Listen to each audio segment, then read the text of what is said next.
Hey, hi, and this is Danny Ramos on Hispanic SpeakoutTV. We're on every week on Spectrum Cable, and we're working on being on ABC, which should come shortly.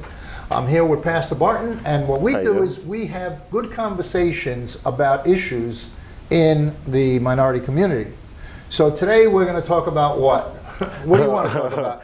Well, right now we have a lot on the board. We said minority businesses, allocated funding for different things, whether it's for the arts or for the businesses, all of these different things, because right now we have a whole different society.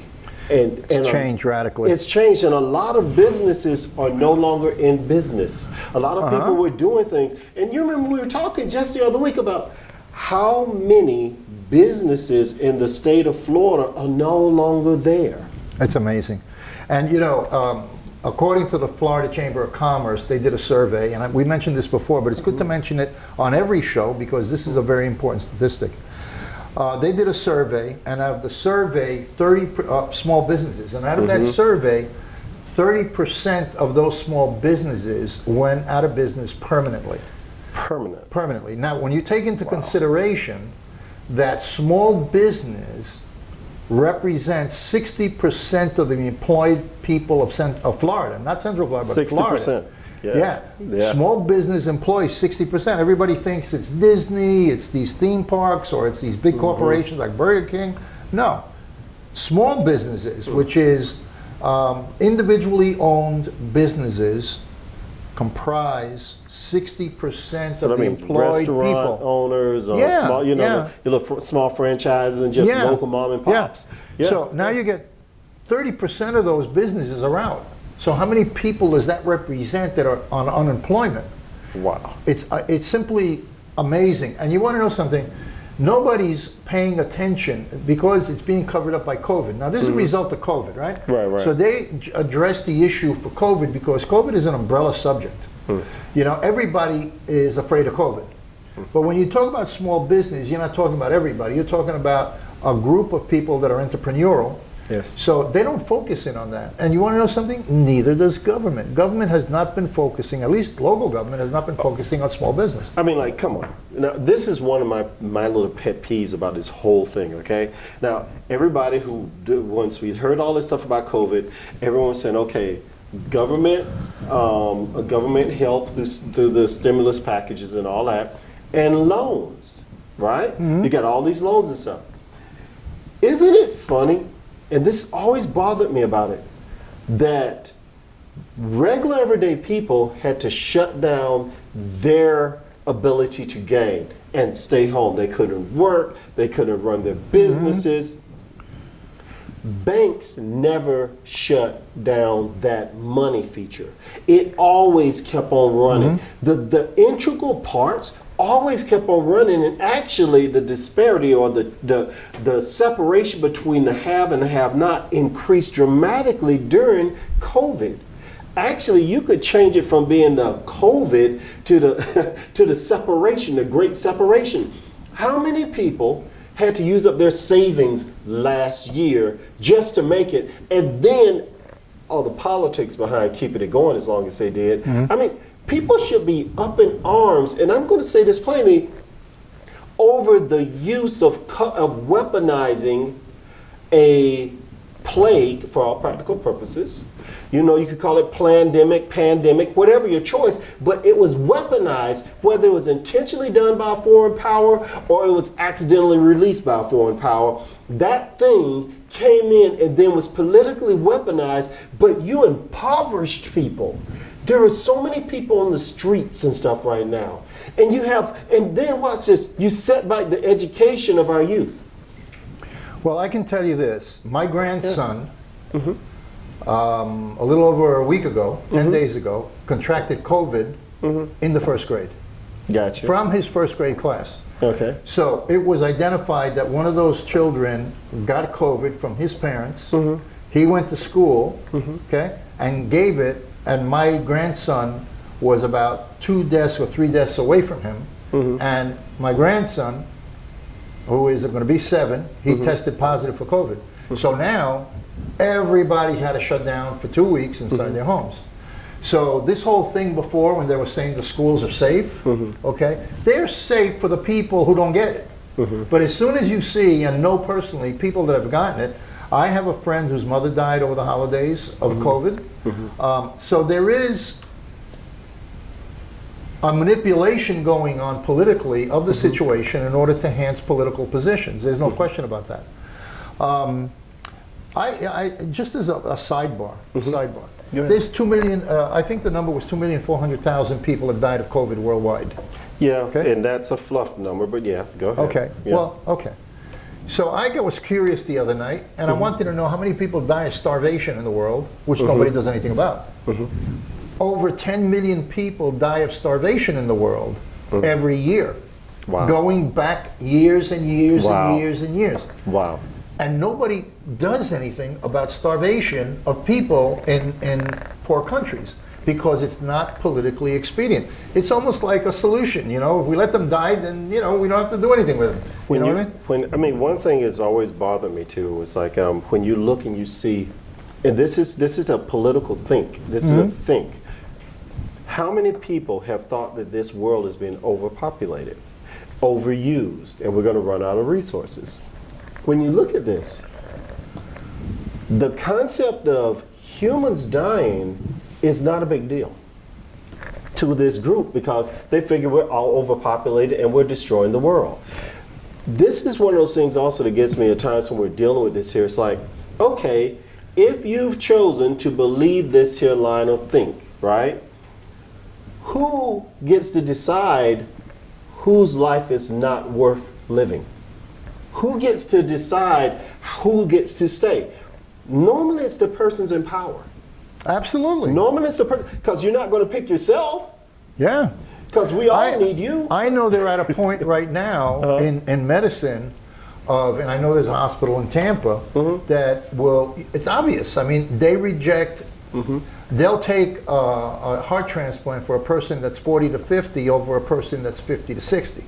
And who's to say that that life 50 to 60 is worth any less than that life that's 40 to 50? The committee there's a committee that decides that. Right, that's euthanasia. Yeah. And see, Yeah, well, absolutely. A lot of our people don't understand what's actually been happening and how our psyche is being twisted to regard life of certain people as being less worth living. One of our liberties, one of the things we have in our Constitution, what is it? Life and liberty for the pursuit of happiness, right? We can have life, liberty, and pursuit of happiness. Well, that life means it, whether it's a baby in the womb, whether it's an elderly person who's now like, they have their great-grands and great-great-grands have had children, and it's like they're 90-some years old. You're 50-some, you're 60-some, you're 80-some. Every life is worthwhile. Except a politician comes along and redefines Lord. what's a worthwhile life. What's a worthwhile? I mean, come on. It's like, how many times have you heard the story like, I could have aborted my child, but I didn't. Now they're a superstar football player. Yeah, They're yeah. some politician or whatever. I mean, gee, my mom looked at me one day and said, you know, I'm glad I kept you. Hey, I'm sure my children and all the stuff we've done and the success and the things we've invented. It destroys an entire line of people. Yeah, who knows what answer is inside of you? Yeah. You know, and that answer that each person brings to the table is colorblind. Yes. I don't believe that there's a solution that only is going to come through the Caucasian race. A solution is only going to come through the Hispanic race or I mean, any of us, or the black or whatever. All of us together have parts of this puzzle. But there are people that are pro limiting the life of people that are elderly. Yes, there are. In other words, as they get old, let them fall in their own way, rather than try to give them medicine that may cost $500 a week to treat. Let's say that person needs $500 a week. Well, that person's on Social Security. We're not going to give that guy $500. The insurance company is going to say no. Yeah. And when they say no, it's like saying, you're going to die. Okay, so, you know, and that's going on in our society right now. There's a selection process going on. And that right there, for me, if you show me where you stand on life. Now, most people are going to say, oh, he's talking about abortion. I'm not talking about abortion. I'm talking about life, period. Whether it's life in the womb, life of somebody who's at the end, somebody who's crippled, somebody injured, somebody who look like they're going to be deformed when they're born, whatever the life is, if you show me where you are on human life, you've just let me know where your governance is going to stand, your policy making. You've just showed me everything about you. And actually, you've just showed me, quite frankly speaking, when you get in office, when you're running it, who you're going to be for. Yeah. Because at the end of the day, when you look at life, you have to have a measuring stick as to which lives are important and which lives aren't. And you're not going to tell me that when you're running for office. Well, we're doing that globally right now because 10 million people are dying of starvation. You know, it's words. No, now, you said dying of starvation, but what you didn't say, even though I know you know it, is while we're destroying the food. Yeah. Well, that's the other side of it. That could feed way more than 10 That's the other side of it. We're destroying Or we're the not, food. or we're giving subsidies for people not to grow food. Yeah, I still remember this was my first time interacting with this. I was a kid, I was a teenager, right? And I was working for one of the grocery chains. And here I am, it was cash and carry, right? And so I'm out there, and they told us at the end of the day, I'm the bag boy, right? Now throw all of this away. Bread, meat, milk. You know who does that? Panera Bread does that. They do it too, huh? Yeah, at the end of the day, anything that's on the shelves, they throw out. They don't give it to their employees, as I was told. They don't give it to their employees because they don't want the liability. And they don't give it away to nonprofit organization. When I asked, this is what they told me, because there is a liability that somebody can get sick from that and sue Panera Bread for giving them bread that was at the end of the day. And so you could have, and everybody could have signed off on a sheet of paper. Yeah, and they disclaimers. Could have signed out disclaimers, and it could have been done. And that's now, not I don't know if that policy, this was a year ago, I don't know if they're still doing that because it would be horrendous for them to do that. This is across the board. A lot of food is being destroyed. And like I said, instead of the government subsidizing farmers not to grow something, why not pay them to grow something and give the food to starving communities that are literally starving to death? We only got 1 minute left. You got it. Okay. You know, when we're talking right here, I like the fact that we ended up in this here arena because it's interesting. It's very interesting. And it's like when you look, just that simple thing. What can we do in our local community? Why is it that we empower corporations who I believe we generally have people in position to have a right heart, but we empower them or encourage them to destroy that which would empower our whole society because we have people on the street, they need that food. We have families, mothers, watch this here. Why not subsidize these families and give the food to them and then their food bill goes down and their money goes further and they grow higher, they go further. We got to close the show and I know that we want to continue. You know what? We're going to take a break and do a phase 2. So we'll be back in a minute and we're going to stick a commercial in there, but don't tune us out. Because her father abused her. And her mother couldn't believe her. She is the child I am for. I am a volunteer child advocate. I am you. Florida residents call toll-free 866-341-1425.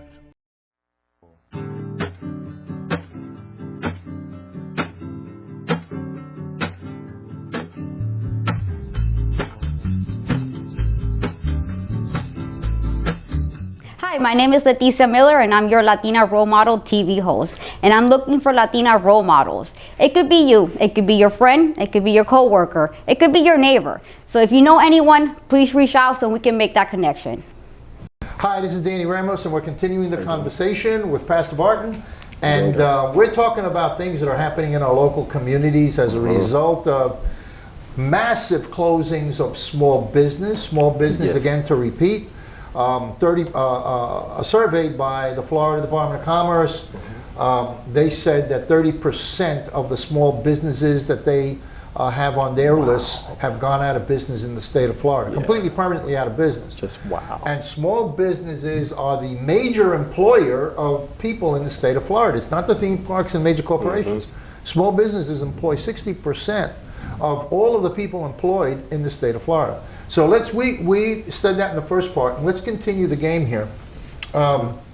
We talked about COVID, Yes. and now we talked about in the first half about starvation. We compared the numbers of people dying of COVID, which is reported at 2,400,000 up till now, and yearly 10 million, 4 times the number of people die of actual starvation on the ground. They just die and their body rots right where they fall. Literally 10 million people are dying every single year, going back every year. 2 years, 20 million. 3 years, 30 million. 4 years, 40 million people are dying of starvation in a world where some people are tremendously abundant, and we have a world where we're paying farmers not to grow food, Yes. instead of taking them and paying them to grow the food that they're not growing, getting paid not to grow, and take that food and send it to countries that need support so that their populations don't starve. It's inhuman at what's going on. Yes. I don't know why governments just don't react, or why the UN hasn't been doing a better organized situation. We have to love people more than we love money. Yeah. We have to love people more than we love Well- money. And here you go. 2 weeks ago, I had someone over at my house, and he's a guy in the film industry. And he came over and he was saying, Demencio, he said, we were talking, we ended up talking about this very subject. And he said, Demencio, he said, this reminds me on a wider scale of something that happened back in the 70s. And I was like, what was it? He said, it was this very well-known photographer. And he was in Africa. And he was filming, I'm not sure if it was lions or some animal wildlife. And he looks up and he comes on this scene where a baby, a young girl, is walking, and she's literally, you can tell she's starving and dehydrated, right? And a buzzard or a vulture is just walking behind her. I saw that photograph. You saw that photograph? Oh my God. And he's there Just waiting for her to taking fall. the pictures. Yeah. And then after it was over, when he gets all the awards and all the accolades, someone asked him, so what'd you do? And he's like, what do you mean? And it's like, what did you do? And he left. He never helped the child because he said that was survival of the fittest. Well, and there's a detachment by people that automatically, when they can't handle something, they detach themselves from it psychologically. Right. You know? Now, that's a big detachment when That's that a is very happening. big one. That's a very You know, big one. that's something wrong with that person. That person has a black hole in his heart, you know? Yeah. Or in his mind that, you know, to be able to witness that and walk away from it. Yeah, but think about it now. But even though that's true, what's happening with us when we were saying earlier about the restaurants, the stores, our farmers? I don't believe they were naturally inclined to do it, but because of things like Wall Street, the government is controlling commodities, and they're controlling how much commodities and where do they go. So they say, destroy all that grain. Now, destroy all that grain so that demand can be higher than supply, so the price is maintained. The price is maintained. The volatility is maintained. They do that for that purpose because you need needy people in order for the commodities to maintain a high price. But instead, well, they can do that by eliminating the extra grain and taking it out of the system completely, so it has no effect on the system. And the way to do that is to give it to people who are not in the system. That's not how they think, though. That's not how. Well, it's because it's more difficult. It's a more difficult. You got to create a mechanism to make that kind of a move, because you're going to need people to truck it, to transport it, to fly it. So it becomes a cost factor, like what you were saying, the economy. Yeah, it becomes a cost factor, but think about it. I mean, to me, when I look at it, it's like, how much of, a can of, say a bag of flour, how much of that $4, around about now, I guess, about $4, $5, is actually transportation, you know, and all of that costs, and how much of it is markup. I still remember when I was looking at, so this is just offside, but it's a concept here. I still remember when we were looking at making some garments, right? Making some women's clothing, and it was like sell them to one of the stores. It's like when we were doing all that stuff, for like a $9 to $10 garment, you could get it made around the world around about 20-some cents. Well, let's take Nike sneakers. They come out with edition this night. It cost them $7 to make those sneakers in China. The actual cost of the material and the labor, and they come back to the United States. They sell it for $200. $300, $300. That's right. And it's like you got air, whatever, his airness. And then they chop the availability of that particular sneaker, so the price goes up even higher because it's not available. It's a limited edition sneaker. See, when I look at these things, if people really knew, and I believe this is one of the reasons why it was so important for us to get so detached from agriculture and just like what the things that we make the things from. We got detached during the Industrial Revolution. We got detached from it, and it's like we've started a whole thing where people don't really know the real value of the things that we're buying. Like, come on. I know we call it organic, but I think one of the biggest scams, I know we're kind of floating, but one of the biggest scams we ever had on us was organic. But think about it. Early last century, up through say about mid, all you had was pretty much organic. That's true. And then you had white flour, white sugar, bleached products, and all this. And these were premiums. You give all of that to everybody. You don't allow organic to grow. I mean, because now that's the thing to eat. You want to live a long life. You want to live healthy. But now the very thing that they got us to buy and bring in masses are the things that are killing people. And the thing that they convince you not to get because, that's passe, that's nothing big to have. That's now the end thing, and they charge you a premium to get what used to be the norm. The norm, And let's go a little bit back to the COVID situation. Go ahead. We're in a situation right now with COVID. People are online for food. Yes. Okay. I've gone down OBT. Okay. And the first time I saw that, I was startled. This was like, and there were hundreds of people online for 3 blocks. Winding, through. And I said, "What's going on over there?" So I made a U-turn and went back. And I stopped the car and I went to the front of the line. And I saw that they were getting these little brown bags of food. So we have a group of people in the United States that are falling through the net. And you know what though, and again we get down to this political thing, right?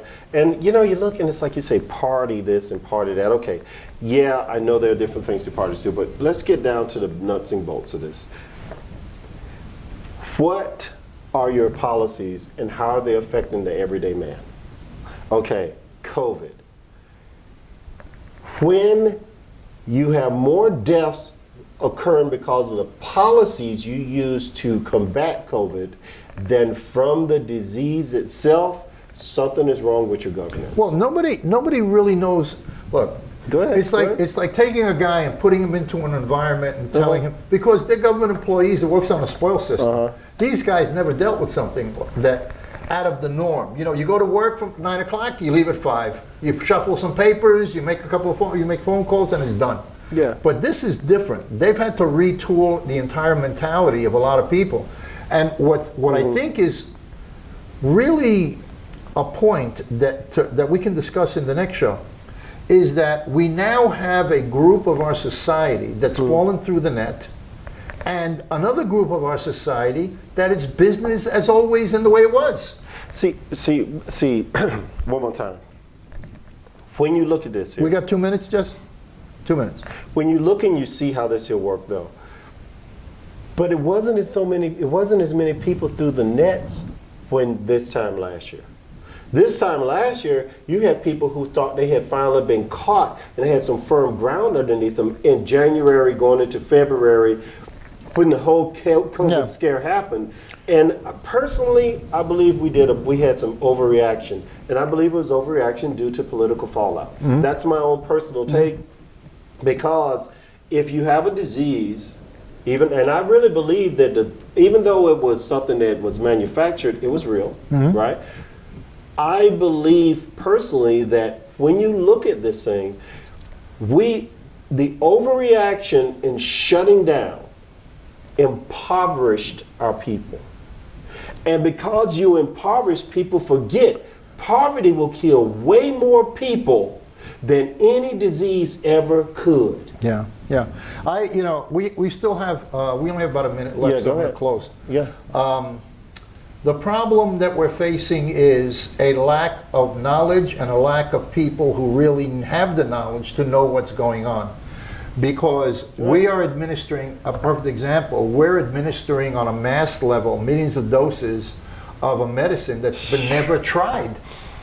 Every medicine in the United States that was put into a human body had at least 5 years of testing to see if it grew a tumor in your brain, or it caused a heart attack, or it caused an aneurysm. This thing was said, okay, let's shove it into 4,000 people and see if they die. Well, they didn't die, but they didn't find out if that was going to cause someone to die in 5 years. Yeah, but see, when I look at that whole thing, when you even said that, it's like, okay, you're now 30 seconds. 30 seconds, watch this here. Forced vaccinations. You cannot fly, you cannot travel. New proposed bills where you can't, taxation on long distance automobile travel. Yeah. When you start to look and see what's happening, we have had COVID become the brainchild of the baby, give government the ability to become so big that it doesn't stay any longer in its own arena, but now it's coming to a neighborhood near you, your neighbors, your very household is getting inundated or being infiltrated through this COVID scare. Yeah, yeah. And empowered the government to dictate how you run your everyday life. Yeah. That was never the God-given reason, if you will, for the United States with life, liberty, and the pursuit of happiness. Government had its borders. And it's about time taking care of our neighbors, having our families back. We have to recover and come from this better. We're going to see. We're going to see. Yeah, go ahead. We're out of time, so we're going to be back next week, and the pastor and I will be chewing it out again. So Yes, we tune in will. next week, and we'll be talking about things that are happening in our communities, which are controversial, and what's going on in our government and how the government is handling the pandemic, and small business, and other things. We'll see you next week.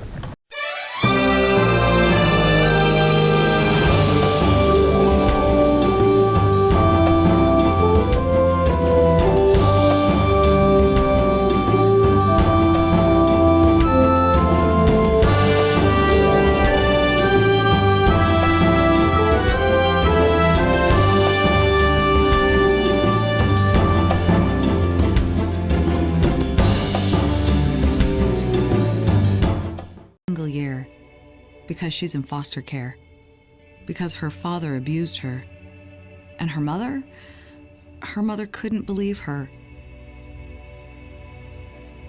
She is the child I am for. I am a volunteer child advocate. I am you. Florida residents call toll-free 866-341-1425. Hi, my name is Lisette Burgos, but when I'm working, my name is Deputy Burgos.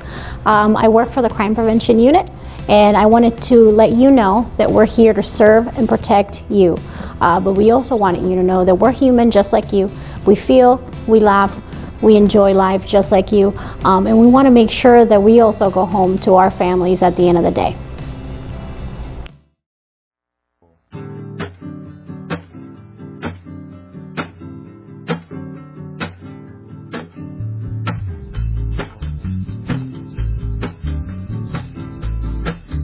Hi, my name is Leticia Miller, and I'm your Latina Role Model TV host. And I'm looking for Latina role models. It could be you, it could be your friend, it could be your coworker, it could be your neighbor. So if you know anyone, please reach out so we can make that connection.